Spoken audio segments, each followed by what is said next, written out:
What's up, guys? Malik here. Welcome back. And today we're going to be talking about a few things. The debt ceiling. We're going to be talking about what they discussed today about the debt ceiling, how this can impact you. We're going to be talking about something strange I'm seeing happening, which is some crypto meme coins like all of a sudden popping up. Does somebody know something that we don't know? And also, I'm going to be looking at my trades on the NASDAQ 100. So, basically, I'm gonna be looking at the articles and just like breaking down some parts that are very interesting and I think people should pay attention to. I'm hoping this is very clear and I can just share something that I'm seeing, right? So, confused about the debt ceiling, here's what you need to know. So, this is basically an article. I'm just gonna brief you off this. So, failure to raise the limit, as in the debt ceiling. So, basically, it seems like the government or the country cannot pay its bills um or its debts. So if the US were to default, GDP would drop 4% and people would lose their jobs. It's like something is really taking place now. If the US were to default, okay, so this is where it hits people on the bottom line. It would mean a pause on tens of billions of dollars in payments. So a pause in like paying Social Security, Medicaid, veteran benefits, federal salaries. Wow. SNAP benefits. I'm not certain what this is. Wow. Yellen. So Yellen is the Secretary Treasury or Treasury Secretary. Yellen. There are no good options. Every option is a bad option. I really don't want to get into discussing them or ranking them because, as every Treasury Secretary has known, she's a Treasury Secretary. The only option that really leaves our economy or financial system in good shape is raising the debt ceiling and making clear that Congress stands behind the basic principle that America pays its bills. So the Republican side now. So the Republicans are concerned about raising the increasing the national debt, which has grown from less than 1 trillion in 1980s to more than 3 trillion today. They are refusing to lift the debt ceiling unless it is paired with spending cuts. I'm not sure the real effect of something like this happening, but this is something that happened today, right? And if you even go to Twitter, you'll see like little hints about what's going on. So, something about money still going to Ukraine, even though the government or the country is in debt or something. Let's listen to this. Hopefully, it's clear. Early June is when we project that we will run out of cash, and there is a chance it could be as early as June 1st. Of course, there is a lot of uncertainty, and I plan to update Congress as new information becomes available, but that's still our current thinking. Are there extraordinary measures you can take around that time, or is that it?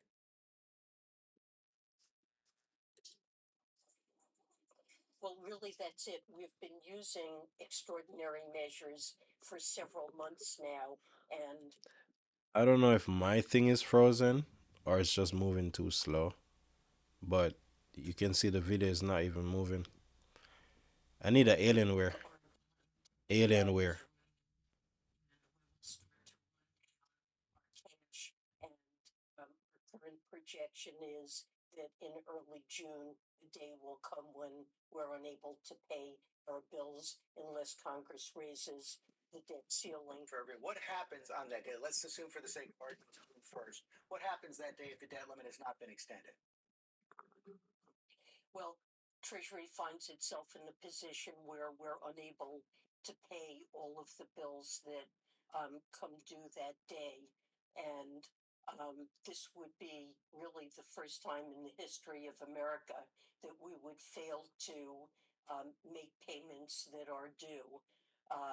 And, whether it's defaulting on interest payments that are due on the debt or payments due for Social Security recipients or to Medicare providers.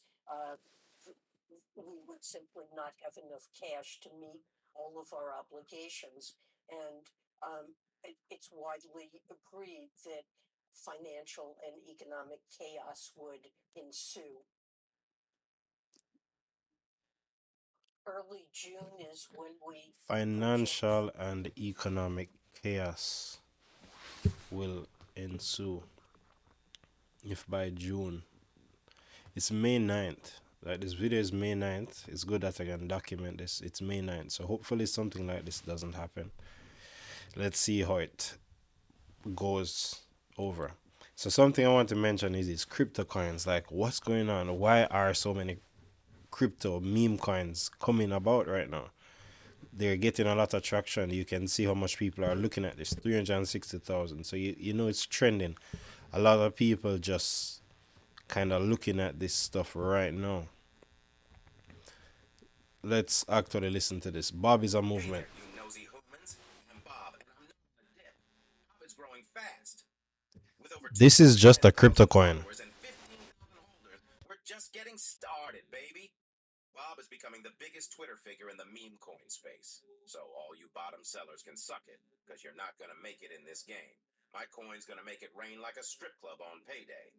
So if you want to ride the wave with Bob, hop on board.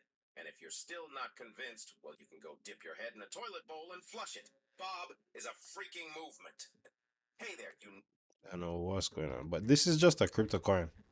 So there's Bob, there's PEPE, there's POGAI, and all of them are like happening like at the same time, right?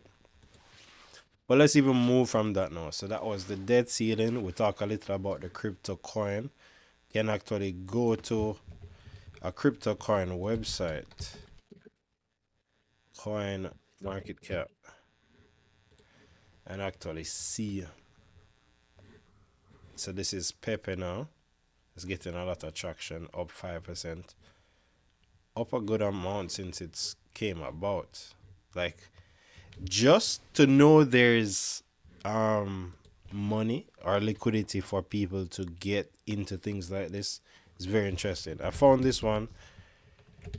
This is a clear scam, but this thing is moving. Like it's an ultimate meme. 14%. Are you kidding me right now? But this is another meme coin, AIBB. And then there's also, so I said PEPE, there's POG AI.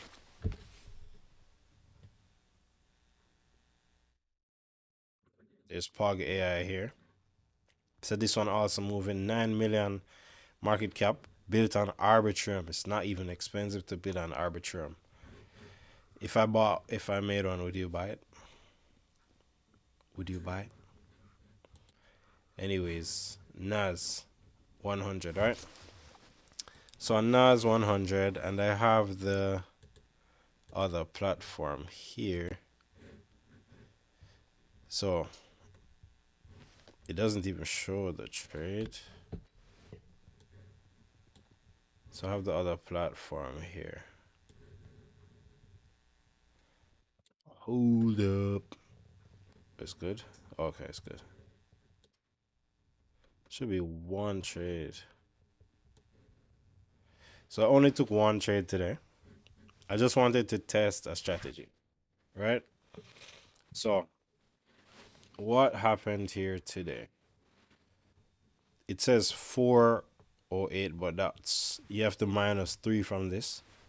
So I entered this trade at 108. Let's see.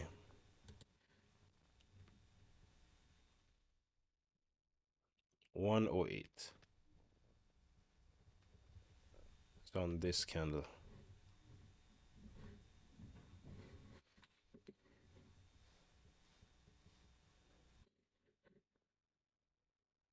Okay.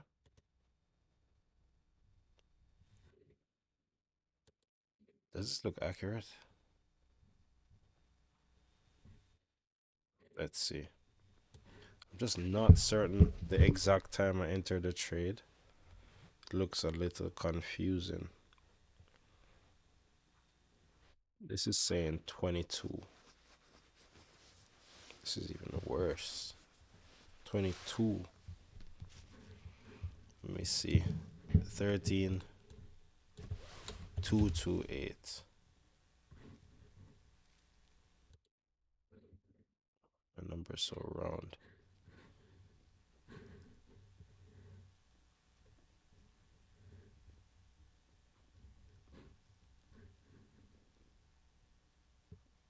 Wow. This is saying I entered right here at 108. I had my stop loss at 13 240. So what I was trading here was just the bounce off of the line there and just the market movement. So I don't know. People say technicals are trash. Maybe I shouldn't listen to them at all because there is something there. There's something there that people are seeing. So this was my stop loss, and I entered very small trade here. This was my stop loss, and then I think I had my take profit. My take profit got hit out at -3 from this 321. So that's 315.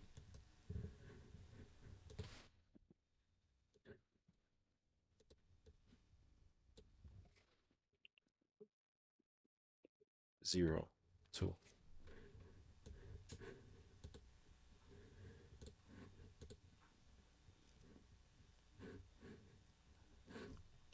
It seems like there's some price discrepancy here, like, but it still came down to that point eventually. But I was just playing to this level, so the price was basically coming back up to this level again, bouncing off of this line here is a 21 smooth moving average. So it seemed like it was using that as some level of resistance throughout the day, creating a range. So I didn't kind of expect market to kind of break up, even though it was kind of looking bullish. I think I got a bullish engulfing candle, and then I looked at the chart and I'm like, I'm gonna just do a reversal trade here with my stop loss above the smooth moving average, and if it breaks above, cool. Like, my risk was pretty small. My risk was about 12 1.2. So the risk was actually 1.2. I ended up making 2.6. So it was very small risk, but you see it's a $25,000 account. So if I want to up it to $26 there in terms of profit, or 260 or 2,600, I could, but I need to have the strategy down. So that's what I wanted to show today. And that's basically it, because I only did one trade. I'm going to go with a lot less trades, just looking for some nice setups, like A plus setups, like I described in my previous video. And somebody disliked the video, I'm not sure why, but I mean, I'm pretty sure I'm showing you some very interesting things, especially with these coins, because look at POGAI now. I don't know what's going on, where the liquidity is coming from that people are buying these things, because these are obviously scams. These are obviously scams, but something people are buying this 100 billion. Nah. What's going on? There's no development route. The community can go wherever it wants in the future. All the coins are scattered. Ah, straight to your face. I will see you in the next video. I hope you watch this to the end, because this is crazy.